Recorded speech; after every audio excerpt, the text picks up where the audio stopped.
Sempat menghebohkan, rumah produksi akhirnya jawab asal-usul Upin dan Ipin. Setelah ramai dibicarakan di media sosial dan ditagih penjelasan, akhirnya rumah produksi animasi Upin dan Ipin Leskopek angkat bicara terkait asal-usul animasi tersebut. Melalui akun media sosial mereka, @upinipinofficial, dijelaskan bahwa animasi tersebut hanya rekaan dan bukan dari cerita asli. Lebih lanjut, rumah produksi tersebut juga menjelaskan asal cerita Upin dan Ipin yang sebenarnya. Sementara itu, Burhanuddin MD Razi yang juga pendiri Leskopek dan pencipta karakter Upin dan Ipin bersama istrinya Haja Ainon ikut angkat bicara di akun Facebooknya.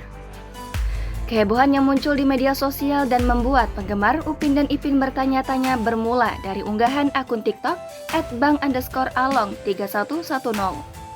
Akun tersebut mengunggah makam dengan nisan bertuliskan nama Upin dan Ipin. Video itu bahkan telah ditonton lebih dari 36 juta kali dalam waktu 1 hari sejak diunggah.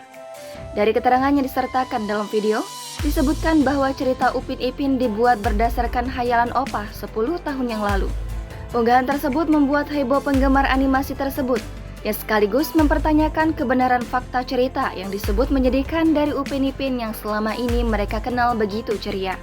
Diceritakan sebelumnya, ramai beredar kabar yang menyebut Upin Ipin terinspirasi dari kisah nyata, di mana kedua orang tua Upin dan Ipin meninggal dalam kecelakaan. Begitu juga kedua anak kembar tersebut. Jangan lupa subscribe, share, komen, dan like ya!